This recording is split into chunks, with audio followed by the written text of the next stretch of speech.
Hi అండి. నేను Sirisha. Welcome to Sirisha's మీమా వంటిల్లు.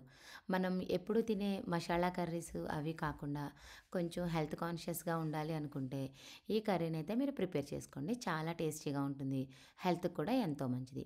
అండ్ ఇది ప్రిపేర్ చేయడం కూడా చాలా ఈజీ అండి. ఇప్పుడు ఈ కర్రీ ఏ విధంగా ప్రిపేర్ చేసుకోవాలో ఈ వీడియోలో చూపిస్తాను. కర్రీ ప్రిపరేషన్‌లో ముందుగా నేను ఫ్రెంచ్ బీన్స్‌ని కట్ చేసుకొని, వాటిని కుక్కర్‌లో వేసుకొని, అవి ములిగే వరకు వాటర్ వేసుకొని, వాటిలో హాఫ్ చెంచా వరకు ఉప్పుని వేసుకొని, వాటిని ఒక విజిల్ వచ్చేంత వరకు ఉడికించాలి. అలా ఉడికిస్తే గనక ఇలా మనకి పొడి పొడిగా ఉడుకుతాయన్నమాట. ఇలా చాలా బావుంటుందండి. మరీ ఎక్కువ విజిల్స్ వచ్చేస్తే ఓవర్‌గా కుక్ అయిపోయి మెత్తగా అయిపోతాయి. అవసరం లేదు. ఒక్క విజిల్ సరిపోతుందనమాట. ఈ ఫ్రెంచ్ బీన్స్ అంతటిని కూడా ఒక పక్కకు పెట్టుకోండి. నేను చెప్పాను కదా! ఈ కర్రీ ప్రిపరేషన్ హెల్త్‌కి సంబంధించింది అయి ఉంటుందని. అందుకనే నేను ఇందులోకి శనగలను తీసుకుంటున్నాను. బాగా మొలకెత్తిన శనగలు ఉంటాయి కదా! అవి ప్రిఫర్ చేస్తున్నాను. ఇవైతే చాలా మంచిదండి హెల్త్‌కి. అన్ని వయసుల వాళ్ళకి కూడా మొలకెత్తిన శనగలనేవి చాలా మంచివి. వీటిని ఇప్పుడు మిక్సీ జార్‌లో వేసుకొని, హాఫ్ టీ స్పూన్ వరకు ఉప్పును వేసుకొని, హాఫ్ టీ స్పూన్ వరకు జీలకర్రను కూడా వేసుకోవాలి. ఇలా జీలకర్రను కూడా వేసుకున్న తర్వాత కొద్దిగా ఇంగువను వేసుకోండి. ఒక పావు టీ స్పూన్ కన్నా తక్కువ ఇంగువ వేసుకుంటే సరిపోతుంది. కర్రీకి టేస్ట్ దీనివల్లే వస్తుందండి ఇంగువ వల్ల. అందుకని చాలా బావుంటుంది. ఇలా వేసుకున్న తర్వాత ఇప్పుడు మన కారానికి సరిపడా నేనిక్కడ ఒక 10 ఎండుమిరపకాయలనైతే వేసుకుంటున్నాను. మీరు ఎక్కువ కారం ప్రిఫర్ చేసేవాళ్ళైతే ఇంకొంచెం ఎక్కువ వేసుకోండి. తక్కువ కారం అయితే గనక ఇంకొంచెం తక్కువ వేసుకోండి. మీడియంగా అయితే మనకి 10 ఎండుమిరపకాయలు సరిపోతాయి. ఇప్పుడు వీటన్నిటిని కూడా మిక్సీ చేసేసుకోండి. మరీ బరకగా ఆడుకోవద్దు. అలా అని మరీ మెత్తగాను వద్దు. నేను చూపిస్తున్నాను కదా! ఈ విధంగా ఉంటే సరిపోతుంది మనకి. ఇంచుమించుగా మనం మసాలా గారెలు వేస్తూ ఉంటాం కదా! గారెలు వేసుకోవడానికి ఎలా ఆడతామో అలా ఆడితే సరిపోతుంది మిక్సీ. ఇలా చేసుకున్న తర్వాత ఇప్పుడు స్టవ్ మీద కడాయిని పెట్టుకొని స్టవ్‌ని అయితే సిమ్‌లో పెట్టుకోవాలి. కొద్దిగా 4 టీ స్పూన్ల వరకు ఆయిల్‌ని వేసుకోండి. 4 టీ స్పూన్ల ఆయిల్ వేసుకొని ఆయిల్ వేడెక్కిన తర్వాత ఇప్పుడు దాంట్లోకి ఒక చెంచా వరకు మినపగుళ్ళను వేసుకోవాలి. తర్వాత హాఫ్ టీ స్పూన్ వరకు ఆవాల్ని వేసుకోవాలి. ఇప్పుడు కొద్దిగా కరివేపాకును కూడా వేసుకోండి. ఇవి 3 వేసుకొని కొద్దిగా వేగిన తర్వాత ఒక మీడియం సైజు ఉల్లిపాయను తరిగి పెట్టుకొని సన్నగా ముక్కలుగా కోసుకున్న తర్వాత వాటిని కూడా ఇందులోకి వేసేసుకోండి. ఇప్పుడు అన్నీ కలిపి ఒకసారి వేయించేసుకోవాలి. మనకి ఉల్లిపాయ ముక్కలు వేయించడానికి ఒక నిమిషం సరిపోతుందండి. స్టవ్‌ని మీడియం ఫ్లేమ్‌లో పెట్టుకుంటే 1 మినిట్‌లో ఇలా వేగిపోతాయి. ఇలా వేగిన తర్వాత మనం ముందుగా ప్రిపేర్ చేసి పెట్టుకొని ఉంచుకున్నాం కదా!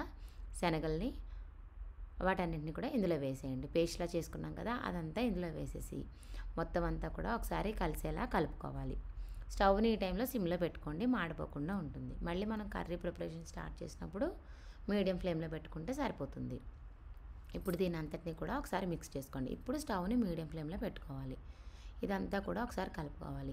ఇది చూసి కర్రీ ఏదో ఎక్కువ టైం అవుతుందని మాత్రం అనుకోవద్దు. మనకిది పచ్చివాసన పోయే వరకు వేయించుకుంటే సరిపోతుంది. అంటే ఆల్మోస్ట్ మనం 5-10 నిమిషాలు వేయించుకుంటే సరిపోతుంది. అడుగంటకుండా ఒకసారి ప్రతి 2 నిమిషాలకి కలుపుకుంటూ ఉండాలి. అలా కలుపుకుంటూ ఉంటే మనకి అడుగంటకుండా, మాడిపోకుండా ఉంటుందనమాట. ఇప్పుడు ఇదంతా కలిపేసుకున్న తర్వాత ఒక్క 5 నిమిషాల తర్వాత దీంట్లోకి మనం ఇది ఇలా ఉంచేసుకుంటే వేగుతూ ఉంటుందండి. మధ్య మధ్యలో కలుపుకుంటూ ఉండాలి. 5 నిమిషాల తర్వాత మనం 2 టేబుల్ స్పూన్ల వరకు ఆయిల్‌ని వేసుకుంటే క మనకి కిందనేది మాడిపోకుండా ఉంటుంది. కర్రీలో లోపల మాడిపోకుండా వేగుతుందనమాట కర్రీ అంతా కూడా. ఇది మనం పచ్చివాసన పోయేలా వేయించుకోవడానికి మాత్రమే సరిపోతుంది అంతే. అంతకు మించి పెద్దగా ఏమీ శ్రమ పడక్కర్లేదు.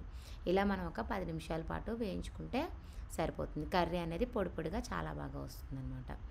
ఈ కర్రీ మనం వేడివేడిగా అన్నంలోకి ప్రిపేర్ చేసుకోవచ్చు. లేదంటే రోటీస్‌లోకి ప్రిపరేషన్ బావుంటుంది. లేదంటే పూరి కర్రీ కింద కూడా ఇది వాడొచ్చు. దేంట్లోకైనా కూడా ఈ కాంబినేషన్ అనేది చాలా బావుంటుంది. తప్పకుండా ట్రై చేయండి. దీని మీద మీ అభిప్రాయాన్ని కామెంట్ సెక్షన్‌లో కామెంట్ చేస్తూ ఉండండి. ఈలోపు మనం ఇవి మొత్తం కలిపేసుకున్నాం కదా! ఇప్పుడు మనం ముందుగా ప్రిపేర్ చేసి పెట్టుకున్న ఫ్రెంచ్ బీన్స్ ఉన్నాయి కదా! ఉడకబెట్టి పెట్టుకున్నాం కదా! వాటిలో నీళ్ళన్నీ తీసేసి ఇలా మొత్తం ఫ్రెంచ్ బీన్స్ అన్నిటిని కూడా వేసేసుకోండి. ఇవి కూడా మొత్తం అన్నీ వేసేసుకొని కూరంతా ఒకసారి కలిపేసుకోవాలి. మొత్తం అంతా కలుపుకున్న తర్వాత ఉప్పు అది కూడా ఒకసారి చూసుకోవాలండి. ఎందుకంటే ఆల్రెడీ మనం శనగల్లో ఉప్పు వేసేసాం. తర్వాత మనం ఈ ఫ్రెంచ్ బీన్స్‌లో కూడా ఉప్పు వేసి ఉడకబెట్టాం. సో, అంతకన్నా ఉప్పు అయితే పట్టదు. కావాలంటే మనం లాస్ట్‌లో ఇంకొకసారి వేసుకుంటే సరిపోతుంది.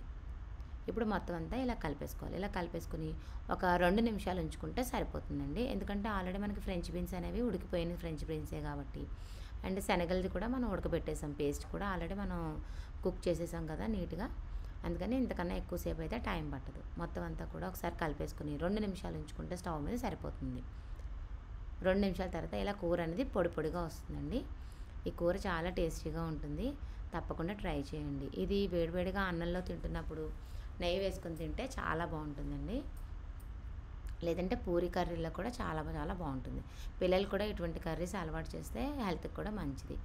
ఇది డైజెస్ట్ అవ్వదని మీకేమీ అవసరం లేదు, అలాంటి బెంగ కూడా అవసరం లేదు. ఇది ఈజీగా డైజెస్ట్ అవుతుందండి. చాలా బాగుంటుంది కూడా. దింపేటప్పుడు ఒక చెంచాడు 2 చెంచాల వరకు ఆయిల్ వేసుకుంటే బాగుంటుంది. ఆయిల్ అనే కాదు, మీరు కావాలంటే నెయ్యి కూడా వేసుకోవచ్చు. నెయ్యి వేసుకున్నా కూడా ఇంకా టేస్టీగా ఉంటుంది కర్రీ.